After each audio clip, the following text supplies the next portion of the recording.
Hello everyone, welcome to the future civil. इस channel पे हम आपको सिविल इंजीनियरिंग से रिलेटेड सारे सब्जेक्ट के हैंड रिटन नोट्स प्रोवाइड कराते हैं और प्रीवियस ईयर क्वेश्चन भी कराते हैं। तो अगर आप हमारे चैनल के साथ जुड़ना चाहते हैं तो हमारे चैनल को सब्सक्राइब कर लें और हमारे टेलीग्राम ग्रुप का लिंक आपको डिस्क्रिप्शन में मिल जाएगा।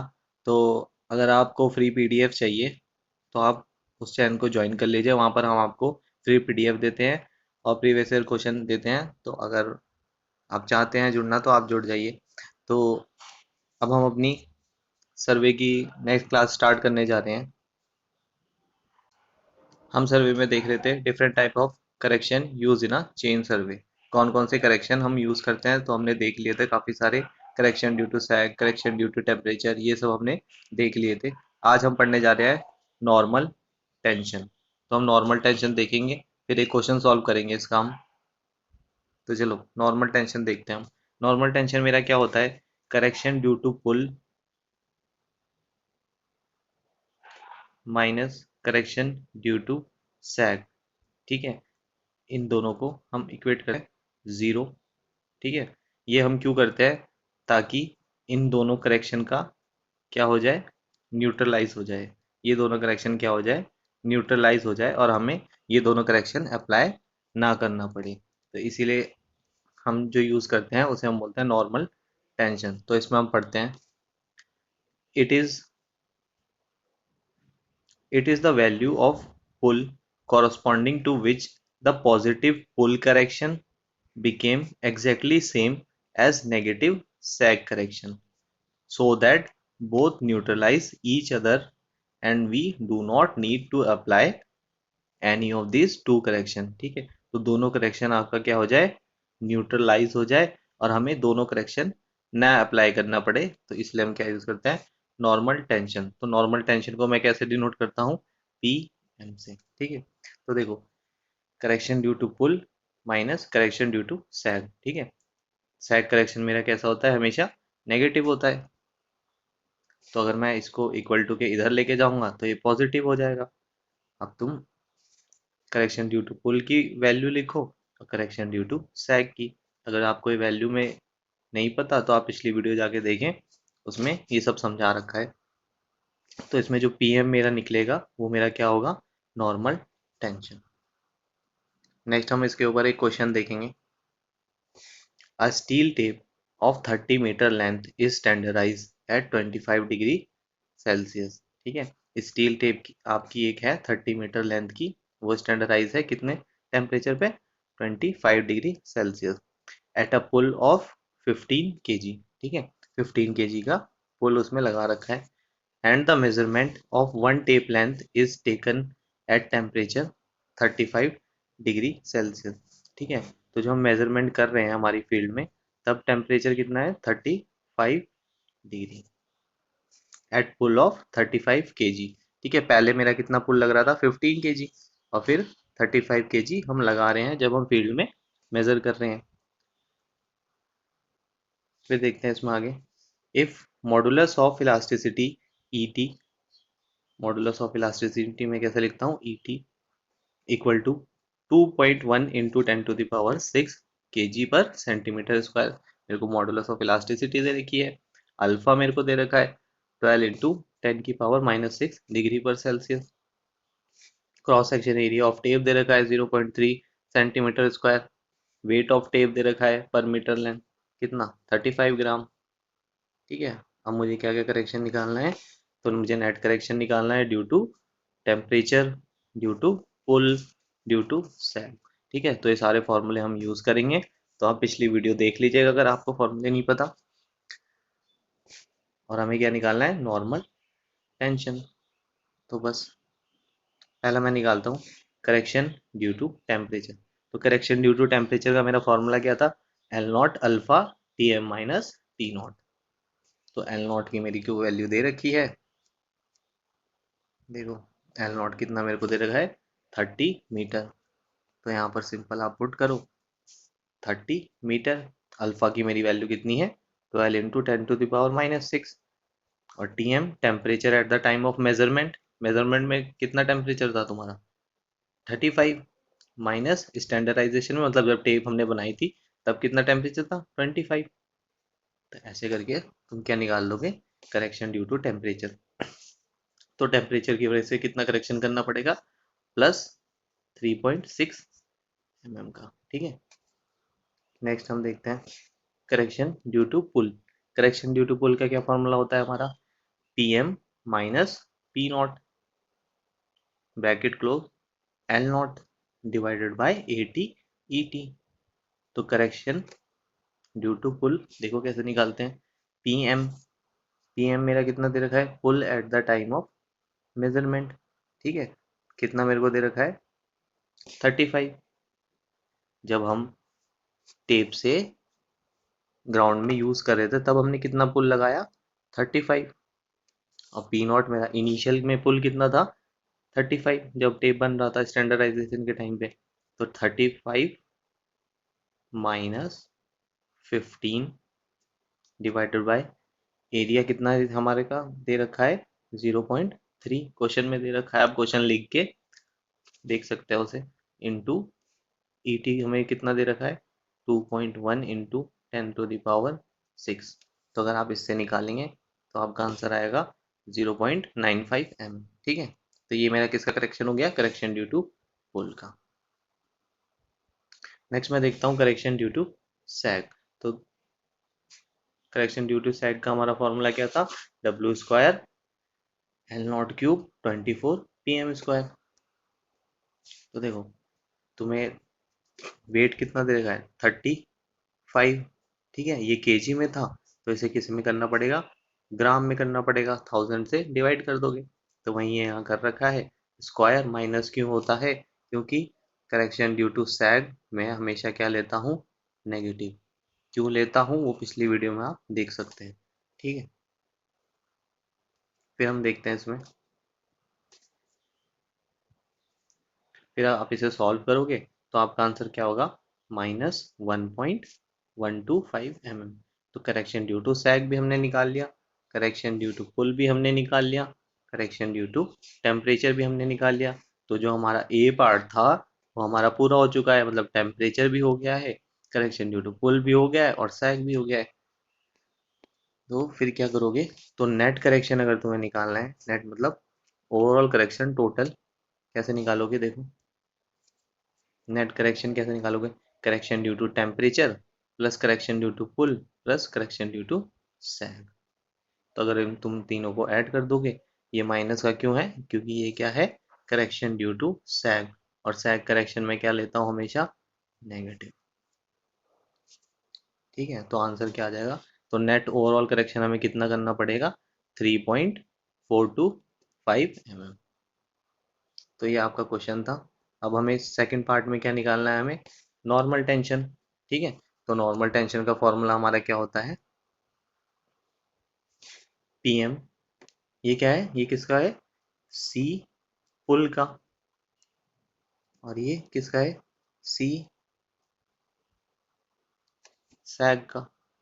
ठीक है, यानी करेक्शन ड्यू टू सैग और करेक्शन ड्यू टू पुल। तो करेक्शन ड्यू टू पुल का मेरा क्या फॉर्मूला होता है, PM pull at the time of measurement minus P naught pull at the time of standardization, फिर मेरा L नॉट AT ET। ठीक है, फिर करेक्शन ड्यू टू सैग का मेरा क्या होता है, W स्क्वायर L नॉट का क्यूब 24 PM स्क्वायर। तो क्या तुम्हें क्या निकालना है इसमें, नॉर्मल टेंशन को मैं क्या बोलता हूँ, PM। ठीक है, इससे मैं डिनोट करता हूँ। तो फॉर्मूले में पुट कर दो, PM निकाल दो। देखो PM को ऐसे ही रखोगे, फिर तुम्हारा क्या है, P नॉट कितना है, pull at the time of standardisation 15। ठीक है, इंटू 30, फिर वहीं A की वैल्यू रखोगे, AT की, फिर ET की वैल्यू रखोगे, फिर W का वैल्यू रखोगे, फिर L नॉट रखोगे, फिर 24 तो है ही इसमें फॉर्मूले में, और PM स्क्वायर। तो जब तुम इसे सॉल्व करोगे तो आंसर क्या आएगा, 36.6 kg। ठीक है, तो इससे क्या हुआ, हमने दोनों पार्ट इसके सॉल्व कर लिए।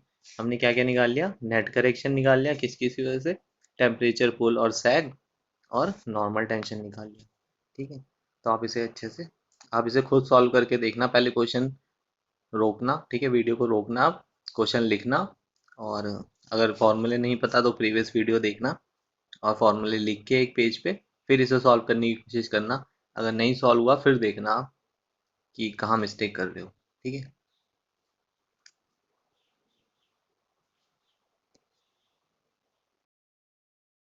तो नेक्स्ट हम अपने टॉपिक पे बात करने जा रहे हैं, वो मेरा लिमिटिंग लेंथ ऑफ ऑफसेट। इसमें बेसिकली हमारे पास दो केस होते हैं, केस फर्स्ट और केस सेकंड हम बाद में देखेंगे।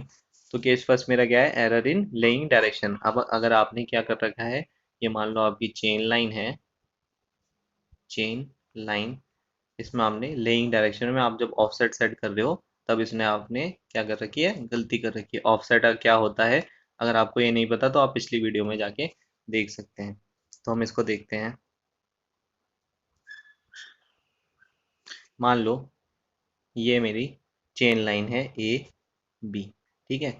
लिमिटिंग लेंथ ऑफ ऑफसेट का कॉन्सेप्ट आपका बेसिकली तब यूज होता है जब आपका ऑफसेट कहाँ है, लार्ज डिस्टेंस पे आपको सेट करना है। ये डिस्टेंस क्या होता है आपका, large.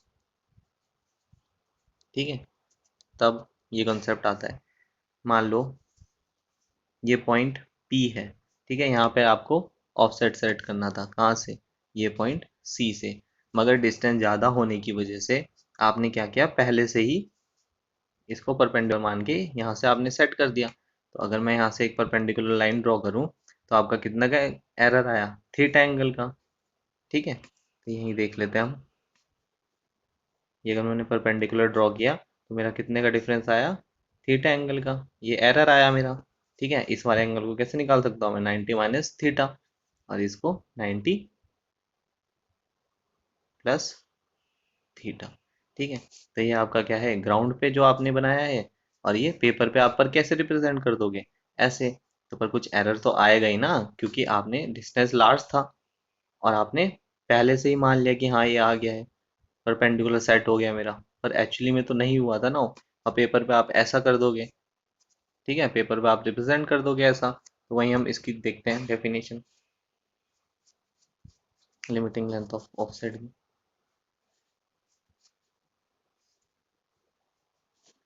It is maximum length of offset allowed in chain survey due to which no error reflected on paper. The maximum length of error allowed on paper is 0.025 centimetre. ठीक है। तो मैक्सिमम लेंथ हम error कितना allowed होता है paper पे, 0.025 centimetre. तो अब ये बहुत इंपॉर्टेंट है, पूछा भी गया है काफी बार एग्जाम में। ठीक है। तो अगर आपका साइज ऑफ एरर 0.025 सेंटीमीटर से कम होगा तो एरर हम क्या होगा, कंसिडर नहीं करेंगे। ठीक है। नेक्स्ट यही चीज है, यही देख लो, ये पॉइंट के है। ठीक है। ये पॉइंट पी है, यहाँ पर तुमने सेट कर दिया है। अगर मैं यहाँ पर करता परफेक्टली परपेंडिकुलर तो मेरा P1 आता। ठीक है। फिर यहाँ से मैंने एक लाइन ड्रॉ करी, ये मेरा क्या हो गया, P2 हो गया। तो ये इसी को मैं बोलता हूँ, इस डिस्टेंस को मैं बोलता हूँ लिमिटिंग लेंथ ऑफ ऑफसेट। ठीक है। इसी को मैं लिमिटिंग ऑफ ऑफसेट बोलता हूँ। तो ये आप देख सकते हैं, ये आपका क्या होता है, actual point on ground. P1 आपका क्या होता है, पॉइंट लोकेटेड ऑन पेपर। और थीटा आपका क्या होता है, एरर इन लेइंग डायरेक्शन। ठीक है। तो हम लेंथ ऑफ एरर निकालते हैं ऑन ग्राउंड। तो मेरा देखो P1 यानी कौन सा,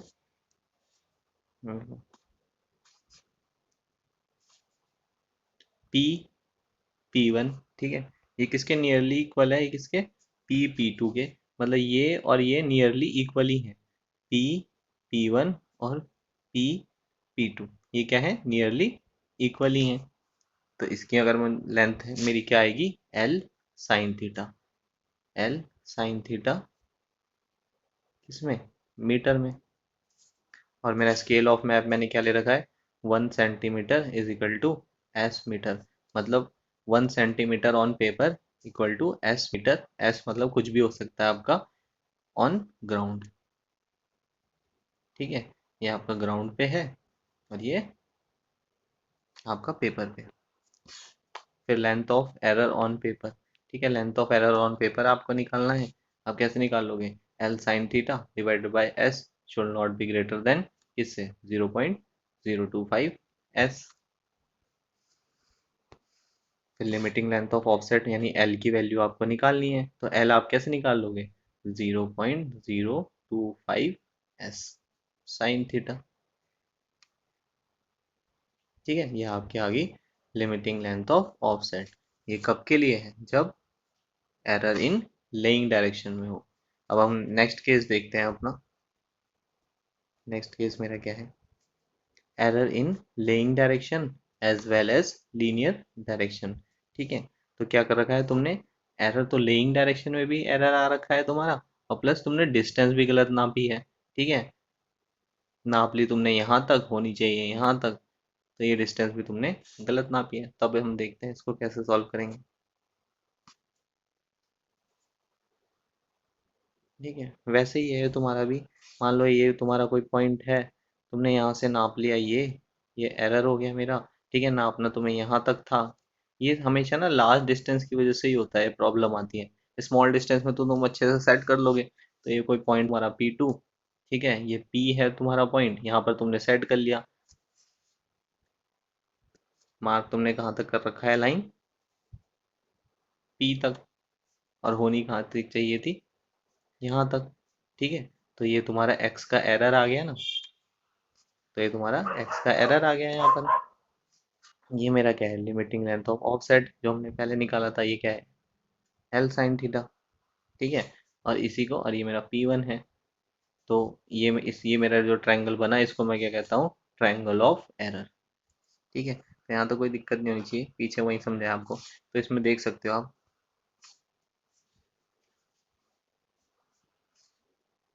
P मेरा क्या होता है? Actual point on ground. ठीक है, P मेरा क्या होता है? Actual point on ground. P1 मेरा क्या है? Point located on paper. ठीक है, P1 क्या है मेरा? Point located on paper. Theta मेरा क्या है? Error in laying direction. X क्या है मेरा? Error in linear measurement. फिर आप क्या निकालोगे? Length of error on ground. ठीक है, तो देखो, P1 यानी P1 ये मुझे निकालना है। तो ये मैं कैसे निकाल लूंगा? पाइथागोरस थ्योरम लगा दूंगा इसमें। ये मेरा क्या है? एल साइन थीटा, ये एक्स है। तो P1 आप निकाल लोगे यहाँ से।